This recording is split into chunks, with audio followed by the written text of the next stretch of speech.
the science behind energy psychology, hocus pocus nonsense, or revolutionary therapy.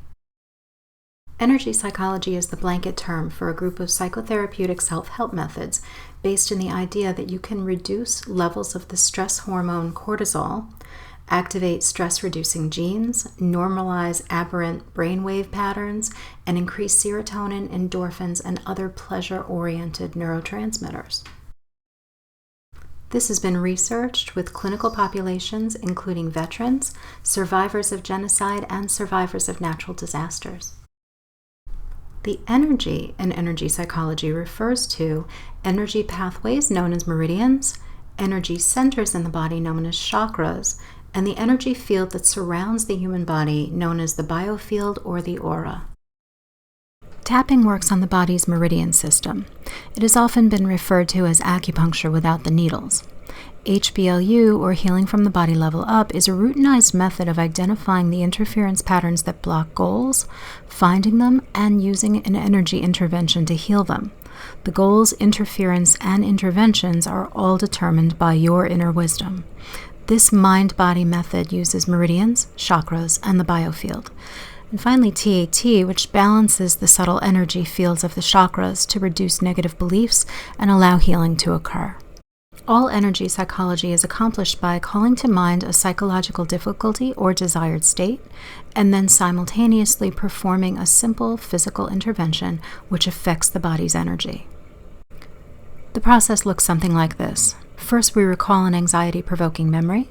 Then we locate it in the body, rate the memory's disturbance on a scale of 0 to 10, and finally stimulate the acupressure points.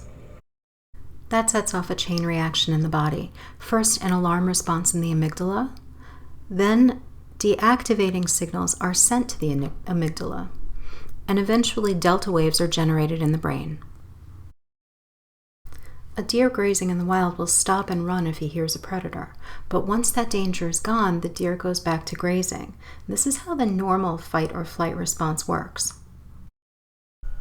Our natural biochemistry is a feedback loop. It allows us to experience a stressful situation, respond to it, and then return to relaxation. This is called homeostasis. But humans are a little more complicated. Our fear response becomes conditioned, so we don't just react to danger, but we hold on to that fear, reflect on it, and use it as evidence to validate and remain in fear. In fact, our brains intentionally hold on to trauma in a way that makes it very difficult to reach by normal talk therapy, precisely because our primitive brains use trauma to keep us safe. As babies, we become conditioned to avoid pain. Pain helps babies learn what to avoid in order to remain safe from harm. That's why if you ever touch a hot stove once, you learn never to touch it again.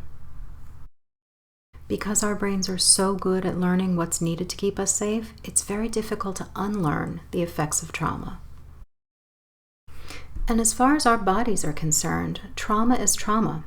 Our bodies react the same for emotional trauma as they do for physical trauma, and small t trauma the same as large T trauma.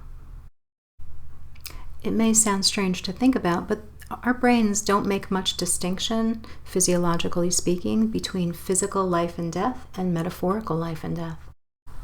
This is why it's so painful and traumatic, and why it feels somewhat similar to learn, for example, of a spouse's betrayal as it does the death of a loved one or being involved yourself in a life-threatening accident. When you experience any traumatic shock, whether it's emotional or physical, your fight or flight response or your freeze reflex is activated. The fight or flight reflex is triggered by stress, tissue damage, and emotional or physical pain. All the fight or flight reaction really is an especially strong activation of the sympathetic nervous system. You see, our conscious minds rate and sort our experiences. Our unconscious minds do not. The unconscious just tucks away experiences without any judgment and adjusts to protect us. And then your brain develops a conflict with itself. Your conscious mind might be saying yes, but your unconscious is screaming no. Most people don't understand and can't fully appreciate that the conscious mind is only responsible for about 10% of what we know, think, or do. The rest, about 80%, is unconscious. That means the majority of what we do, think, know, and feel is outside of our conscious awareness. By definition, we don't know what we don't know.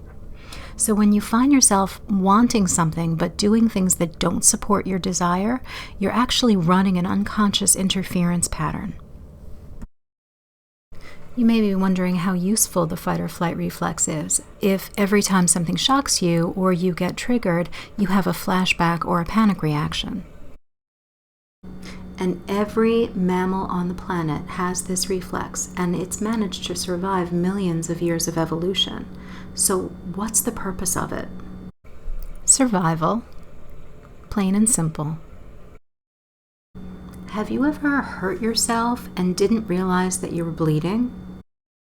Your body actually made you numb to the pain so that you could function long enough to save your own life. This survival mechanism dates back to our prehistoric ancestors.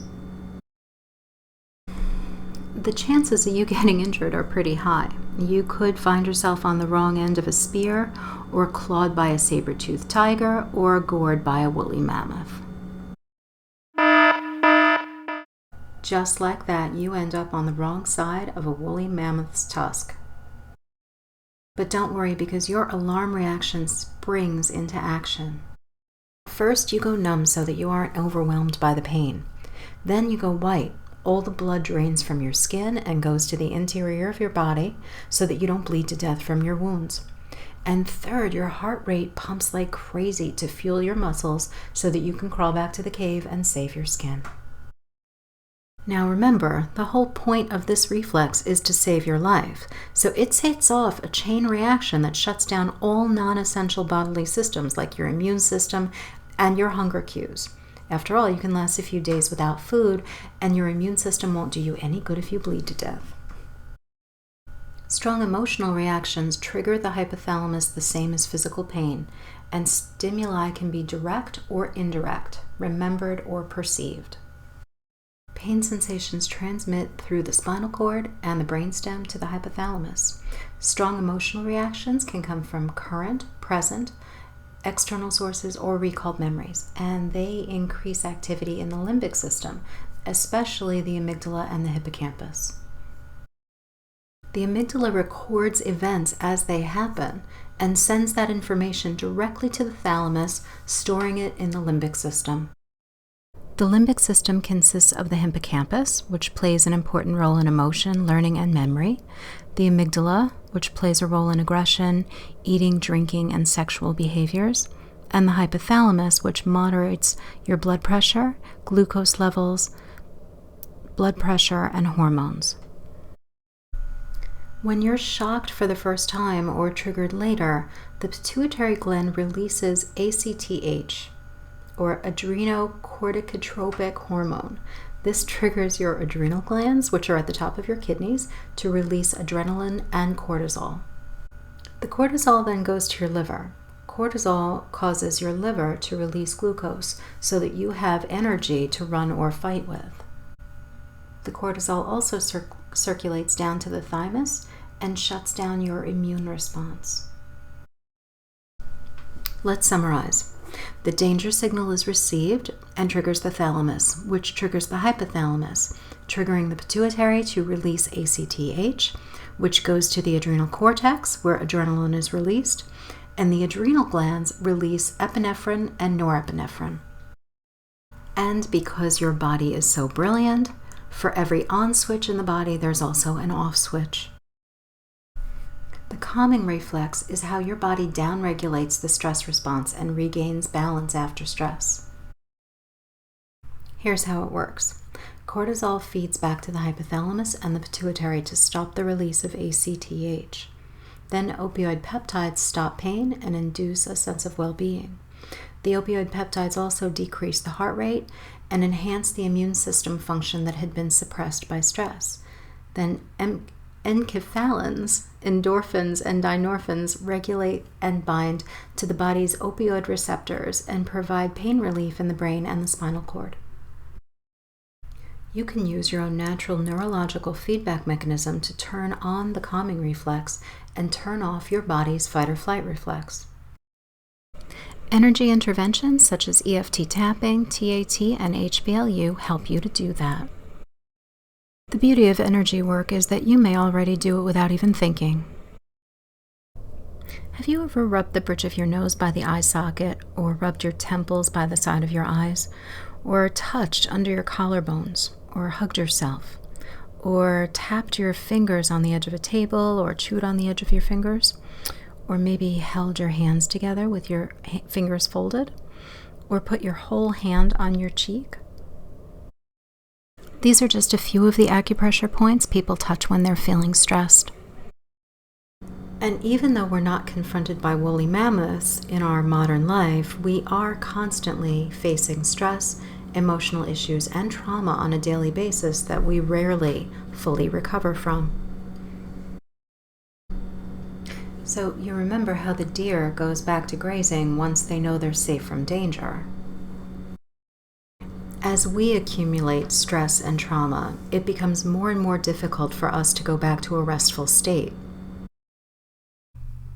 These accumulated stresses contribute to unhappiness, illness, and disease.